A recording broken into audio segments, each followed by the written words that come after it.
ہم تمہیں برائی کے ساتھ بھی آزمائیں گے، بھلائی کے ساتھ بھی آزمائیں گے، صحت دے کے بھی آزمائیں گے، بیماری دے کے بھی آزمائیں گے۔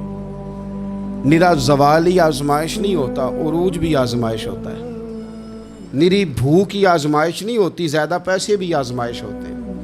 انسان کے لیے صرف اس کا کمزور جسم ہی آزمائش نہیں ہوتا، اس کا طاقتور وجود بھی آزمائش ہوتا ہے۔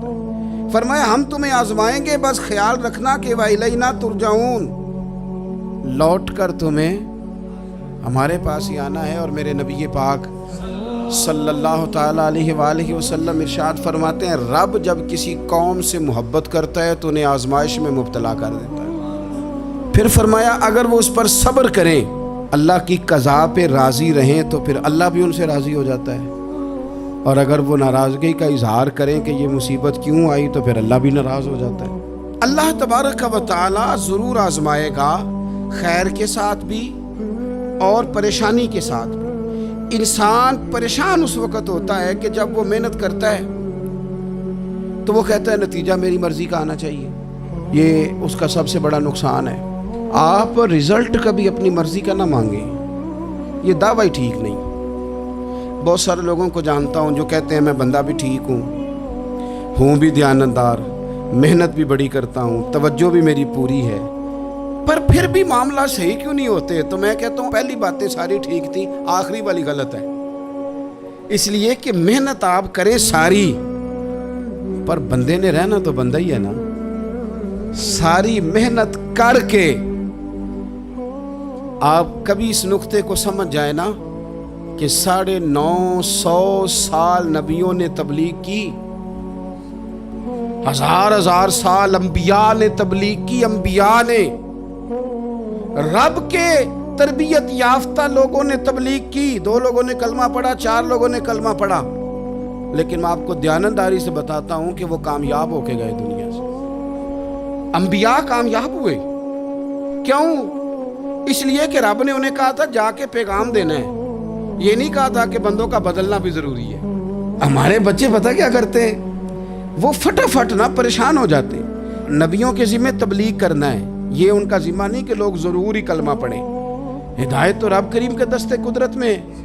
انبیاء خلوص سے، للہیت سے جدوجہد کرتے رہے، لیکن انہوں نے یہ نہیں کہا کہ مالک اتنی محنت کی ہے بندے ٹھیک ہی نہیں ہوتے، یہ نہیں کہا انہوں نے، اس لیے کہ جو ان کی ڈیوٹی تھی انہوں نے ڈیوٹی صحیح کی۔ ہم نے اپنی ڈیوٹی کرنی ہے۔ پریشان اس وقت ہوتے ہیں جب نتیجہ اپنی مرضی کا مانگتے ہیں، نتیجہ نہ اپنی مرضی کا مانگے، رزلٹ نہ اپنی مرضی کا مانگے۔ اور جناب پیر صاحب میں فلانا وظیفہ بھی پڑھتا ہوں، فلانا وظیفہ بھی پڑھتا ہوں، فلانا وظیفہ بھی پڑھتا ہوں، دل نہیں صاف ہوتا، تو میں نے کہا یہ تو اللہ نہیں کر رہے ہیں۔ آپ ڈیوٹی کریں، آپ کام کریں جو آپ کے ذمہ لگایا گیا، اس میں وہ قضا نہ کریں آپ، باقی اللہ تعالیٰ کرم نوازی فرمائے گا۔ دیکھیں ایک بادشاہ تھا، اس کی سلطنت میں نا وہ قوم بنانا چاہتا تھا۔ ہمارے بادشاہ، ہمارے حکمران قومیں نہیں بناتے، لوگوں کو اپنے حق میں قائل کرتے ہیں۔ اس لیے کبھی بھی ہمارے ملک میں قومی سوچیں عام نہیں کی جاتی، ذاتی سوچیں عام کی جاتی ہیں، ملی باتیں نہیں کی جاتی، ذاتی باتیں کی جاتی ہیں۔ وہ چاہتا تھا کہ میری قوم بن جائے۔ اس کا ایک ہیرا سلطنت میں سے گم ہو گیا، تو اس نے اعلان کیا، اس نے کہا کہ جو بندہ ہیرا تلاش کر کے لائے گا اسے انعام دوں گا۔ ساری قوم نکل کھڑی ہوئی ہیرا تلاش کرنے پر، ادھر بھی لوگ گئے، ادھر بھی لوگ گئے، خشکیوں میں، دریاؤں میں، جہاں جہاں جس کی پہنچ تھی، جنگلوں میں، وادیوں میں، گھروں میں، بستیوں میں لوگوں نے ڈھونڈا۔ ساری قوم ایک ہیرا تلاش کر رہی ہے۔ بالآخر سب لوگ جمع ہو گئے ایک میدان میں۔ ایک بندہ اوپر چڑھا بادشاہ کے پاس، وہ اونچی جگہ پہ کھڑا تھا، اس نے کہا جناب یہ ہیرا مل گیا ہے۔ اب جب ایک کو ہیرا مل گیا تو باقیوں کے چہرے اتر گئے کہ یہ کامیاب ہوا، ہم ناکام ہوئے۔ بادشاہ چونکہ ان کی تربیت کے لیے یہ کام کر رہا تھا، اس نے کہا تمہارا کیا خیال ہے کہ اس ہیرے کے بغیر میرا گزارا نہیں تھا؟ کہ تمہارا کیا خیال ہے کہ ہیرا میری سلطنت سے نکل گیا تو مجھے زوال آ جائے گا؟ اس نے کہا یہ تو ایک ہیرا ہے۔ اٹھا کے پھینکا، دیوار کے ساتھ لگا، ہیرا ٹوٹ گیا۔ اس نے لوگوں سے کہا تمہارے چہرے اترے ہوئے ہیں، میں تمہیں ایک بات سمجھانا چاہتا ہوں، ہیرا ایک ہی تھا، ایک ہی بندے کو ملنا تھا۔ میں نے انعام کا اعلان تو یہ کیا تھا نا کہ جو ہیرا ڈھونڈ کے لائے گا اسے انعام دوں گا، لیکن اب میں تمہیں بتاتا ہوں کہ میں تم سب کو انعام دوں گا، اس لیے کہ ہیرا ایک تھا، ملنا ایک کوئی تھا، سب کو مل سکتا نہیں، لیکن انعام اس لیے سب کو دوں گا کہ ہیرا ڈھونڈنے پر انعام نہیں دے رہا، میں کوشش کرنے پہ انعام دے رہا ہوں کہ تم نے کوشش تو کی، تم نکلے تو صحیح، جدوجہد تو کی۔ کچھ لوگ کہتے ہیں کہ ہمیں ہیرا مل بھی جائے، او خدا کے بندے، ہیرا ایک ہے، ہیرا ملنا کمال نہیں، محنت کرنا کمال ہے۔ ہم نہ تیار نہیں ہوتے، اللہ فرماتے ہیں میں نے آزمانا ہے، میں نے آزمانا ہے، تم نے سفر جاری رکھنا ہے، لیکن یہ ضرور یاد رکھنا کہ وَإِلَيْنَا تُرْجَعُونَ، لوٹ کے تمہیں میرے پاس ہی آنا ہے، تم نے لوٹ کے ادھر آنا ہے، اس بات کو ذہن میں رکھنا۔ حضرت عبداللہ بن عباس رضی اللہ تعالیٰ عنہ اس حدیث کے راوی ہیں، المعجم الکبیر کی یہ حدیث ہے۔ اللہ کے پیارے رسول صلی اللہ تعالیٰ علیہ وسلم ارشاد فرماتے ہیں کہ جس بندے کو 4 چیزیں مل گئی نا، اسے اللہ تعالیٰ نے دنیا اور آخرت کی بھلائیاں عطا فرما دی۔ 4 چیزیں جس شخص کو نصیب ہو گئی، یا رسول اللہ کون سی؟ حضور فرماتے ہیں جس کو شکر کرنے والا دل مل گیا، اور کریم محبوب فرماتے ہیں جسے اللہ تعالیٰ کا ذکر کرنے والی زبان مل گئی، اور حضور فرماتے ہیں جسے مصیبت پر صبر کرنے والا بدن مل گیا، اور جسے ایسی بیوی مل گئی جو نہ اس کے مال میں خیانت کرے گی، نہ اس کی عزت میں خیانت کرے گی۔ جسے یہ 4 چیزیں مل گئیں وہ خوش نصیب ہے، دنیا بھی بن گئی، آخرت بھی بن گئی۔ کامیابی صبر آ جانے کا نام ہے، کامیابی شکر حاصل ہو جانے کا نام ہے، کامیابی میرے عزیز یاد رکھ لے کہ انسان اللہ کے ذکر میں لگ جائے تو اس کا نام ہے کامیابی۔ ہم نے کس کو سمجھ لیا؟ اپنی زندگی میں ایک تو محنت کریں، نتیجہ اللہ پہ۔ دوسری بات، امیدیں ذرا چھوٹی وابستہ کریں، لمبی نہ بنائیں۔ ایک ہے منصوبہ سازی کرنا مستقبل کی، وہ غلط نہیں۔ میرے نبی پاک علیہ السلام کا فرمان کاش کبھی ہم سمجھ جائیں۔ حضور نے ایک دن صحابہ سے فرمایا تھا حیا کرو، کہا صحابہ سے، سمجھایا ہمیں، فرمایا حیا کرو۔ یا رسول اللہ کس بات سے؟ فرمایا وہ والا مال کماتے ہو جو کھا ہی نہیں سکتے، اور وہ والے مکانات بناتے ہو جن میں تم رہ ہی نہیں سکتے، اور ان چیزوں کا سوال کرتے ہو جن کی تمہیں ضرورت ہی نہیں۔ اتنے لمبے محلات، اتنا لمبا چوڑا مال، اتنا لمبا چوڑا پیسہ، اتنی لمبی امیدیں، اتنی لمبی داستانیں، انسان کمزور ہو جاتا ہے، ساری زندگی حساب کتاب میں بیت جاتی ہے۔ دیکھیں نا، حضور علیہ السلام نے فرمایا یہ جو غریب لوگ ہیں نا، یہ مالداروں سے 50,000 سال پہلے جنت میں داخل ہو جائیں گے۔ کیوں؟ اس لیے کہ جس کے بیگ زیادہ ہوتے ہیں نا، ایئرپورٹ پہ پھنس جاتا ہے، الجھ جاتا ہے، وہ کبھی ایک آیا، دوسرا نہیں آیا، تیسرا نہیں آیا، چوتھا نہیں آیا، اور جو ہینڈ کیری والے ہوتے ہیں نا، 2 جوڑے، وہ تو بس جناب سب سے پہلے وہی نکلتے ہیں، اور ان کی گاڑی بھی کسی رش میں نہیں الجھتی، گھر وقت پہ پہنچ جاتے ہیں، مال تھوڑا تو حساب بھی تھوڑا۔ تو ہم نا لمبی امیدوں کے چکر میں اس لیے پریشان ہے۔ رب کہتا ہے وَإِلَيْنَا تُرْجَعُونَ، تم نے اپنے گھر واپس آنا ہے، تم نے ادھر لوٹنا ہے، تم اتنے لمبے چوڑے معاملات کا شکار نہ ہو جانا۔ تیسری بات جس کو آپ ضرور سمجھیں گے اور اس پر آپ غور کریں گے، بندوں پر اعتماد کرنا چھوڑ دیں، اللہ پر اعتماد کریں۔ ایک اعتماد ہے اللہ کے نیک بندوں کا، دعاؤں کا اعتماد، نسبتوں کا اعتماد، اس کی بات نہیں کر رہا میں، دنیا داروں، سیٹھوں، نوابوں، جاگیرداروں پر اعتماد کی بات کر رہا ہوں۔ اعتماد خلق چھوڑ دیں، اعتماد خالق کریں۔ بندوں پر بھروسہ نہیں، بھروسہ اللہ کی ذات پر۔ جو بندہ رب کی ذات پر بھروسہ کرتا ہے مضبوط ہو جاتا ہے، طاقتور ہو جاتا ہے، کمزور نہیں پڑتا۔ یہ ضروری نہیں کہ آپ کے دوست مخلص نہیں تھے تو اس لیے آپ کا کام نہیں ہو سکا، یہ ضروری نہیں ہوتا۔ ہو سکتا ہے آپ کے دوست پورے مخلص ہوں، تعاون بھی پورا کرنے کو تیار ہوں، پر رب کریم کا ارادہ قدرتی نہ ہو کہ آپ کا کام ہو۔ کیا کر لیں گے آپ کے احباب، آپ کے دوست کیا کر لیں گے؟ اللہ کا ارادہ قدرتی نہیں۔ شاید اسی لیے کسی درویش نے کہا تھا کہ خوش نصیب وہ ہے جو اپنے نصیب پہ راضی ہے، وہ شاید زیادہ نصیب والا ہے جو اپنے نصیب پہ خوش ہو گیا۔ عزیز دوست، چیزوں کو سمجھ لیں اور اچھی طرح سے آپ سمجھ لیں کہ ہو سکتا ہے کہ آپ کے دوست آپ کو پورا کندھا دینا چاہ رہے تھے، وہ تیار تھے، پر اس وقت آپ کا نصیب ہی کچھ اور تھا۔ آپ ان خزانوں پر زیادہ توجہ کریں جو خزانے رب کے پاس ہیں۔ ہمیں اپنے تعلقات پر بڑا بھروسہ ہوتا ہے، ہمیں بڑا پتہ ہوتا ہے اتنے لوگوں سے میرا جرانہ ہے، فلانے سے میرے دوستی ہے، اور بھئی یہ سارے کام تب ہوں گے جب رب چاہے گا۔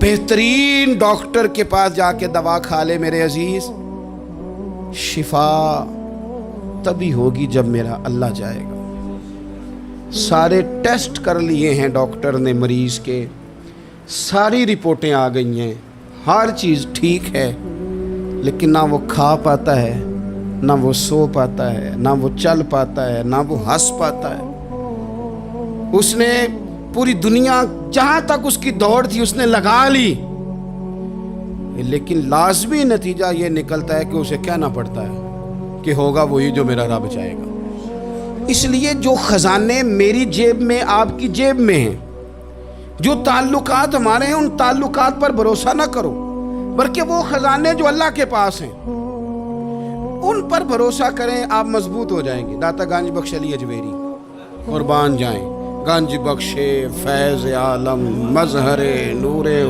نا کی سارا پیر کامل اور کامل آرا رہنما۔ اس ملک کے وطن عزیز کا جو لوگ حسن ہے نا، ان میں بڑے بڑے تارے ہیں، پر اس وطن کا جو چاند ہے وہ داتا گنج بخش علی اجمیری ہے۔ داتا صاحب چاند ہے میرے وطن کا، اس وطن میں جو چمکے گا وہ داتا علی اجمیری سے فیض لے کے چمکے گا۔ یہ کمال ہے۔ وہ کہتے ہیں کہ علاقے میں قحط پڑ گیا تھا، گندم کا ایک دانہ لوگوں کو میسر نہیں تھا، بارش نہیں ہوئی، سالوں بیت گئے، لوگ بڑے پریشان تھے، بڑی آزمائش میں تھے، ہر بندہ تکلیف میں تھا۔ بازار میں لوگ آتے تھے تو سہمے سہمے سے، ڈرے ڈرے سے، پریشان سے۔ قحط ہے، آزمائش ہے، مجبوری ہے، جانور بھوکوں مر رہے ہیں۔ اللہ تبارک و تعالیٰ کی طرف سے لوگوں پر ایک آزمائش ہے، لوگ صبر کر رہے ہیں۔ کہتے ہیں کہ غلام بازار آیا تھالا لے کے کچھ خریدنے، آیا بھی تو اٹکیلیاں کرتا، اور چیزیں خریدی تو ہنستے ہوئے، اور جانے لگا تو مسکراتے ہوئے۔ پریشانیوں میں، دکھوں میں کو بندہ اگر اس طرح ہنسے تو بعضوں کا طبیعت چڑ جاتی ہے کہ یار ہم پریشان ہیں، تجھے کس بات کی خوشیاں چڑھی ہوئی ہیں۔ کہتے ہیں لوگوں نے بازو تھام کے غصے سے کہا تو اتنا خوش کیوں ہے جب سارا شہر پریشان ہے، سارا ملک آزمائش میں ہے، تو اتنا کیوں ہنس رہا ہے؟ کہنے لگا تم ہوگے پریشان، میں جس کا غلام ہوں نا، میرا جو آقا ہے، اس نے اپنے برتن بڑے پہلے گندم سے بھر لیے تھے، میرے آقا کے بڑولے بھرے ہوئے ہیں، لہذا میں کسی پریشانی میں نہیں ہوں، خوش ہوں۔ داتا علی اجمیری رحمت اللہ علیہ کمال کر گئے، سید حجویر مخدوم امم۔ داتا صاحب فرماتے ہیں اگر تیرا اور میرا رب کے خزانوں پر اتنا بھی یقین ہو جائے نا جتنا اس غلام کا اپنے آقا کے خزانے پہ ہے، تو پھر ہم ہر وقت رو کے نہ دکھائیں، پھر ہر وقت ہم غربتوں کے رونے نہ روئیں، پھر ہر وقت ہم یہ مایوسیوں کی کہانیاں نہ سنائیں۔ لوگ اگر کہیں کہ بڑے دکھ ہیں، بڑی آزمائش ہے، بڑی پریشانی ہے، دنیا بڑی تکلیف میں، بیماریاں آ گئیں، آفتیں آ گئیں، تو بندہ مومن ہنس کے کہتا ہے تم پریشان ہوگے، ہم تو جس رب کے ماننے والے ہیں اس کے خزانے بھرے ہوئے ہیں، اور ہمارا رب عطا کرتا ہے تو پھر اپنے کرم سے اس طرح عطا کرتا ہے کہ وَيَرْزُقْهُ مِنْ حَيْثُ لَا يَحْتَسِبُ۔ وہ کہتے ہیں میں اتنا دوں گا اور وہاں سے دوں گا کہ تجھے خبر بھی نہیں ہوگی، میں تجھے وہاں سے دوں گا کہ تو نے کبھی سوچا بھی نہیں ہوگا۔ آپ اگر چاہتے ہیں کہ زندگی سکون میں آ جائے، سکون میں، تو لوگوں کی جیبوں پہ نظر چھوڑ دیں، رب کے خزانوں پہ نگاہ جمائیں۔ اتنا نوازتا ہے، اتنا نوازتا ہے، اتنا نوازتا ہے کہ انسان حیران ہو جاتا ہے کہ مجھے اتنا بھی مل سکتا ہے۔ ایک بات یہ میرے عزیز کہ اپنی زندگی میں نا دعووں سے بچیں، دعووں سے بچیں،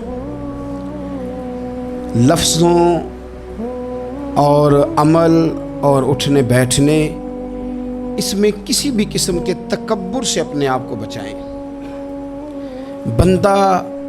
بندہ ہی اچھا لگتا ہے، وہ اگر دعووں پہ اتر آتا ہے نا، کہانیوں پہ اتر آتا ہے، اور داستان سرائی پہ اتر آتا ہے اور وہ لوگوں کو آئینے دکھانے شروع کر دیتا ہے اور اسے تقوی کا ہیضہ ہو جاتا ہے، نیکی کا بخار چڑھ جاتا ہے، تو پھر بھی وہ پریشان ہو جاتا ہے۔ اس لیے کہ جب انسان پرہیزگاری کی اینک لگا لے تو اسے باقی سارے لوگ گناہگار نظر آتے ہیں۔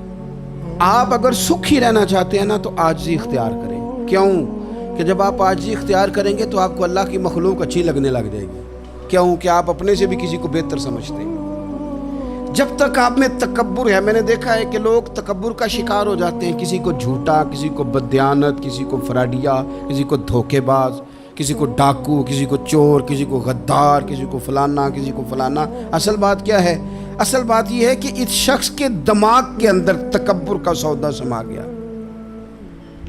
یہ کسی چکر میں پڑ گیا ہے، اس کو ہیضہ ہو گیا ہے پرہیزگاری کا۔ یہ سمجھنے لگے کہ جو میں سوچتا ہوں وہ صرف وہی ٹھیک ہے۔ تیرا یہ دعویٰ ہے کہ ساری مخلوق ٹھیک نہیں، اور میرا رب فرماتا ہے لَقَدْ خَلَقْنَا الْإِنسَانَ فِي أَحْسَنِ تَقْوِيمٍ، میں نے مخلوق بنائی بڑی سونی ہے۔ ہم نا جب یہاں آ جاتے ہیں نا، یہاں ایک شخص تھا جس کا نام تھا بلعم بن باورہ، یہ بڑا مستجاب الدعوات تھا، جو دعا مانگتا تھا اللہ قبول فرما لیتا، پرہیزگار تھا، اسم اعظم اللہ نے اسے عطا کر دیا۔ حضرت موسیٰ علیہ السلام کے دور میں حضرت موسیٰ علیہ السلام نے جب اپنی قوم کو لے کے جبارین کے خلاف جہاد شروع کیا، نکلے تو اس طرف آنا تھا جس طرف یہ رہتا تھا۔ لوگ سارے اکٹھے ہو کے اس کے پاس آئے، آگے کہنے لگے حضرت موسیٰ علیہ السلام آ رہے ہیں اپنی قوم کو لے کے حملہ کرنے کے لیے، تو دعا کر دے، معاذ اللہ نبی کے خلاف دعا کر دے، تو بد دعا کر دے تاکہ وہ آ نہ سکے، تیری دعائیں قبول ہوتی۔ پہلے تو کہنے لگا کہ کتنے بدبخت ہو، مجھے نبی کے خلاف بات کرنے اور دعا کرنے کا کہہ رہے ہو، معاذ اللہ، بدبخت ہو، دوڑ جاؤ۔ لیکن اللہ سے یہ توفیق مانگے کہ وہ انسان کا شعور سلامت رکھے، شعور سلام۔ حضرت سلطان باؤ رحمۃ اللہ علیہ نے اپنے دور میں کہا تھا کہ ایمان سلامت ہر کوئی مانگتا ہے، عشق سلامت کوئی، وہ تو انہوں نے کہا تھا نا۔ اور آج کیا حال ہے کہ مال سلامت ہر کوئی مانگتا ہے، تو ایمان سلامت کوئی۔ اب کہاں ایمان سے، اب تو مال سلامت مانگتے ہیں الا ماشاء اللہ۔ تو انہوں نے کہا تھا کہ ہمارے دور میں سارے ایمان کی سلامتی مانگتے ہیں اور میں عشق کی مانگتا ہوں۔ اب میں لوگوں کو کیا کہوں، میں تو یہی کہہ سکتا ہوں حضرت سلطان صاحب سے معافی لے کے کہ حضور ہونتے مال سلامت ہر کوئی منگدا ہے، تھے ایمان سلامت کوئی۔ اب تو یہ حال ہو گیا۔ او بلعم بن باورہ غلط فہمی ہو گئی، پہلے تو لوگوں کو اس نے ڈانٹ دیا، لیکن جب لوگ دوبارہ آئے نا تو تحفے طائف لے کے آئے، لالچ میں آ گیا، پاگل ہو گیا، بیوقوف ہو گیا۔ ہیرس ہوس یہ کہیں کا نہیں چھوڑتا انسان کو۔ لوگ نیک لوگوں سے بھی دینداری کا رشتہ نہیں بناتے، دنیا داری کا بنا لیتے۔ وہاں سے بھی مال ڈھونڈتے ہیں جہاں آ کے انہیں دنیا بھول جانی چاہیے تھی۔ مال آیا، دولت لے کے آئے لوگ، انہوں نے تحفے طائف دیے، تو کہنے لگا ٹھیک ہے، پہلے ڈانٹ رہا تھا کہ نبی کے خلاف میں بد دعا کروں اور اب تیار ہو گیا، معاذ اللہ۔ گدھے پہ بیٹھ کے یا گدی پہ بیٹھ کے جا رہا ہے کہ پہاڑ پہ چڑھ کے حضرت موسیٰ علیہ السلام اور ان کی قوم کے خلاف معاذ اللہ بد دعا کرتا ہوں۔ تو رستے میں جاتے ہوئے نا گدی نے منہ پھیر کے کہا کہ باز آ جا۔ گدی کہنے لگی تو مجھے آگے بھیجتا اور فرشتے مجھے پیچھے بھیجتے، باز آ جا۔ بڑے لوگ کانوں میں اذانیں پڑھتے ہیں کہ سیانے ہو جا، سیانہ ہو جا، لیکن جب کسی پر بدبختی غالب آتی ہے تو پھر وہ سمجھدار ہونے کو تیار نہیں۔ اللہ تعالیٰ اپنی خفیہ تدبیر سے ہمیں محفوظ فرمائے۔ اللہ تعالیٰ ہمارے حق میں جب بھی فیصلہ کرے تو رحمت والا کرے، کرم والا کرے، آسانی والا کرے۔ چڑھ گیا پہاڑ پہ، اور پہاڑ پہ چڑھ کے جب اس نے ہاتھ اٹھائے، وہ لوگ جو بد دعا کرانے والے تھے وہ ساتھ ہی تھے، تو اپنے منہ سے لفظ نکالتا ہے حضرت موسیٰ کے خلاف معاذ اللہ، لیکن وہ لفظ اپنی قوم کے خلاف نکلتے ہیں۔ وہ ان کے خلاف بد دعا کرنے چلا تھا، تو چونکہ ہر چیز اللہ کے دستے قدرت میں ہے نا، تو زبان سے نکالتا کچھ ہے، نکلتا کچھ اور ہے۔ پھر وہ وقت بھی آیا کہ زبان لٹک گئی، سینے پہ آ گئی، عذاب آ گیا اللہ کا، تباہ ہو گیا اپنی قوم سمیت۔ اپنی زندگی میں یاد رکھ لیں اچھی طرح، ہرس، ہوس، تکبر، غرور، وہ کسی چیز کا بھی ہو، وہ انسان کو لے ڈوبتا ہے۔ اگر آپ زمین پہ کھڑے رہ کے لوگوں کو دیکھیں گے تو کچھ لوگ اگر آپ کو اپنے برابر نظر آئیں گے نا قد میں، تو کچھ انشاءاللہ بڑے بھی نظر آئیں گے۔ ہم نے لسٹیں بنا لی ہیں کہ کون کون کتنا غلط ہے، ہم نے ہر ایک کے بارے میں 2-4 باتیں یاد کر لی ہیں، فلانا اتنا خراب ہے، فلانا اتنا اور فلانا اتنا۔ اس کا نقصان یہ ہوا ہے کہ اللہ کی خوبصورت مخلوق، خوبصورت رنگوں میں ہم نے حالات خراب کر لیے ہیں۔ اگر ہم چاہتے ہیں کہ ہمارا دل سکون میں آئے، قرار میں آئے، تو زندگی عاجزی والی، انکساری والی، اللہ تبارک و تعالیٰ کی بات۔ میں اکثر کہتا ہوں کہ نبی پاک صلی اللہ تعالیٰ علیہ وآلہ وسلم نے کتنی شانیں بیان کی حضرت عمر فاروق، کتنی عظمتیں حضور نے ان کی بیان کی۔ جب ان کا وصال ہونے لگا نا، ان کو زخم لگا تو لوگ ان کی تعریفیں کرنے لگے۔ اب ان کو بھی پتہ تھا کہ میری عظمت میں حضور نے کیا کچھ بیان کیا ہے۔ لوگ ان کی تعریف کرنے لگے، امیر المومنین آپ کو یہ کمال حاصل ہے۔ تو حضرت عمر فرمانے لگے دعا کرو بس میری نیکی اور بدیاں برابر برابر ہو جائیں، نیکیاں اور بدیاں برابر ہو جائیں۔ میں کسی درجے کا خواہش مند نہیں، بس یہ چاہتا ہوں کہ یہ عاجزی کا حسن دیکھیں، انکساری کا یہ درجہ دیکھیں۔ فرماتے ہیں بس یار معافی دے دے نا، وہ معاف کر دے، پھر تو بات بن گئی۔ میں جلسوں پہ، اجتماعات پہ جاتا ہوں تو ایک رواج بن گیا ہے، لوگ بڑی بڑی قطاروں میں پھول لے کے کھڑے ہو جاتے ہیں اور گاڑیوں میں پھینکتے ہیں۔ تو میں اپنے سنگیوں سے کہتا ہوں کہ اگر تو قیامت میں بھی ایک پھول مل گیا نا، تو پھر تو یہ سارے استقبال کام آ گئے۔ اور اگر وہاں کھڑا کر لیا گیا نا، صحیح حدیث میں حضور نے فرمایا ہے کہ کچھ سوالوں کے لیے بندے کو محشر کے میدان میں کھڑا کر لیا جائے گا۔ ان سوالوں میں سے ایک سوال یہ بھی ہوگا کہ بتا اپنے علم پر عمل کتنا کیا تھا۔ تو میں نے کہا اگر تو روک لیے گئے تو پھر ان پھولوں کا کیا بنے گا، پھر تو آزمائش میں آ جائیں گے۔ اللہم استرنا بسترک الجمیل، استغفر اللہ ربی من کل ذنب واتوب الیہ۔ اے اللہ، جو غلطیاں یاد ہیں ان سے بھی توبہ کرتے ہیں، جو بھول گئی ہیں ان سے بھی توبہ کرتے ہیں، جو ظاہر ہے ان سے بھی توبہ کرتے ہیں، جو چھپی ہوئی ہیں تیرا اور ہمارا راز ہے ہم ان سے بھی توبہ کرتے ہیں۔ مالک، جہاں جہاں جس مقام پر جس لحاظ سے عمدن یا سہون بول کر، لہجے سے اور اشارے کنائے سے بھی کہیں کو تیری نافرمانی کر بیٹھے ہیں تو اس سے بھی تیری پناہ میں آتے ہیں۔ اپنی پناہ میں رکھیو، اپنی پناہ میں ہمیں ایمان کی موت دیجیے اور صبح قیامت اپنے محبوب کی شفاعت ہمارے حق میں قبول فرمائیو۔